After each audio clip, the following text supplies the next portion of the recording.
Newsday continues here on One News Now. I'm Sean Yao. Senators want the government to issue a watch order for former presidential economic advisor Michael Yang. The Senate Blue Ribbon Committee approved a motion asking the Justice Department and the Immigration Bureau to include Yang in the watch list. If this pushes through, authorities will immediately notify lawmakers once Yang attempts to leave the country amid the ongoing Senate investigation. The Senate has resumed its probe into the purchase of overpriced COVID-19 supplies, but Yang did not attend due to medical reasons. He previously denied any direct links to Pharmaly, which was allegedly favored by the government for some 8.5 billion pesos worth of deals. The Free Legal Assistance Group, or FLAG, is strongly opposing the nomination of presidential spokesperson Harry Roque to the ILC, or International Law Commission.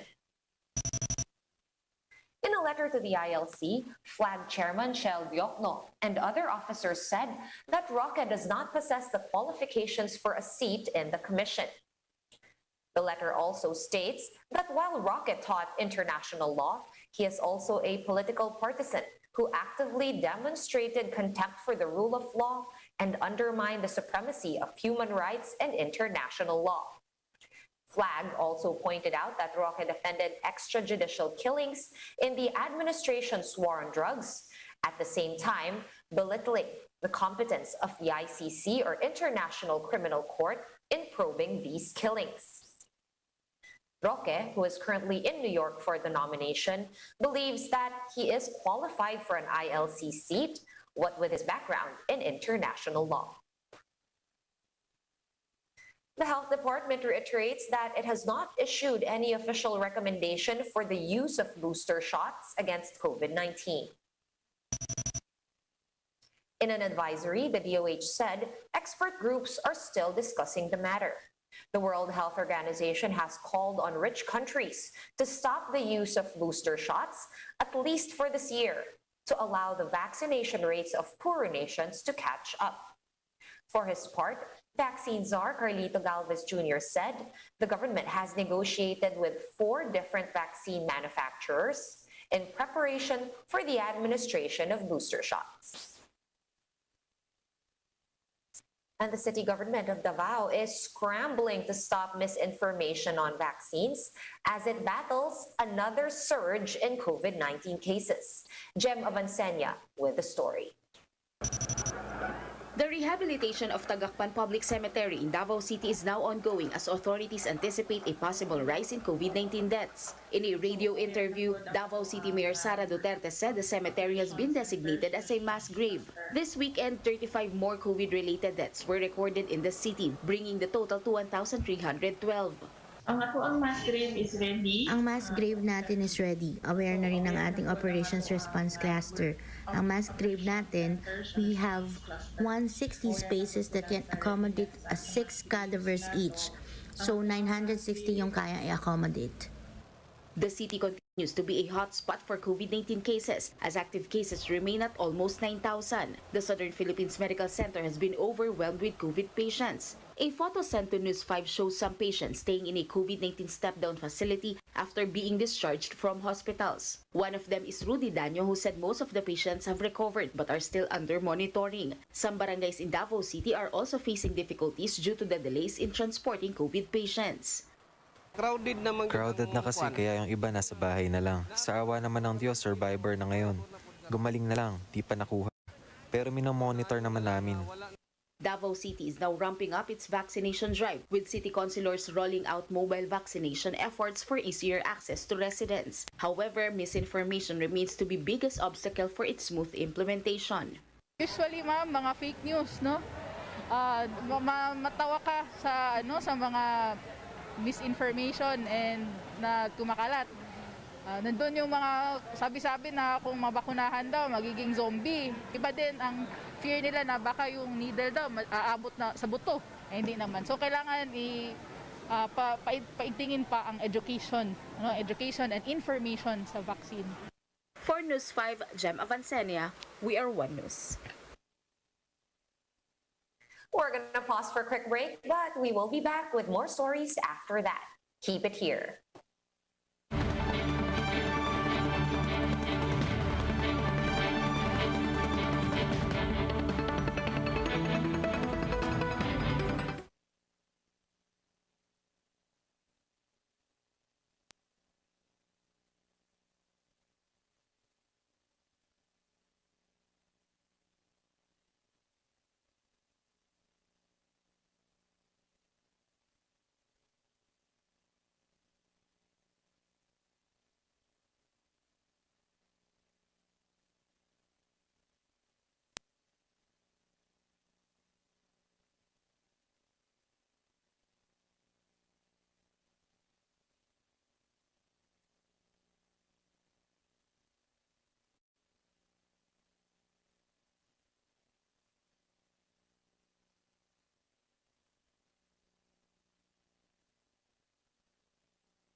You're back on One News Now. I'm Sean Yao. The Health Department reported over 20,700 new COVID-19 infections today. This has brought our total caseload to 2,240,000, some 180,000 of which are still active. 163 more COVID-related deaths were confirmed overnight, pushing the death toll to 35,300. 60 cases that were previously tagged as recovered have been reclassified as deaths. Meanwhile, total recoveries are now at 2,032,000, with 22,200 new survivors logged in the last 24 hours. 26.7% out of the 71,800 total COVID-19 tests conducted for today's bulletin turned out to be positive.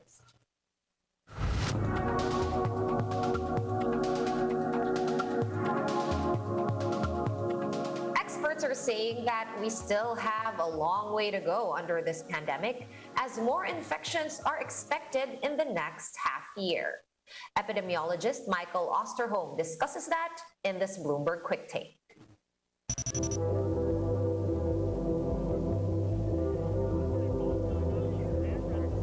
Early on in the pandemic, in those first 5 to 6 months, I think most people thought that this was kind of a one and done. This is one that wants to burn all the human wood it can as a coronavirus forest fire, and it's not going to leave much left unburned. That means 6.4 billion people in low and middle income countries alone that from an infection standpoint are at risk. When you look at the high income countries, particularly those now that have had access to vaccine, countries that are 70 to 75% vaccinated still seeing these major surges, because in the remaining 20 to 25% there's still a lot of people. This was going to continue to be a challenge with us as long as we had susceptible people there. We're still not done yet at all. That's a lot of people yet to still get infected. We just don't yet know how this is going to play out, with one exception.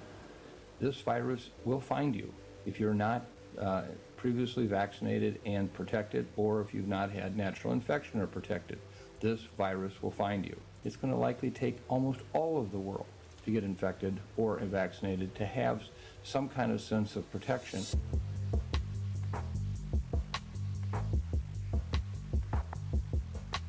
Think of Delta as a forest fire where instead of 30-mile-an-hour winds, there's 80-mile-an-hour winds. That's what Delta is.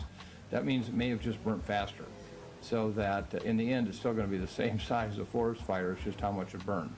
We don't know that yet. I think we also have to be careful to conclude that Delta is the last of the variants to come. We don't know yet what else might happen. Hard for me to imagine an infectious virus more infectious than Delta, but it surely is possible. If there was ever a time for humans to have a real dose of humility about Mother Nature and infectious diseases, it's now. We have to keep our eyes wide open because we don't know necessarily what tomorrow is going to bring us.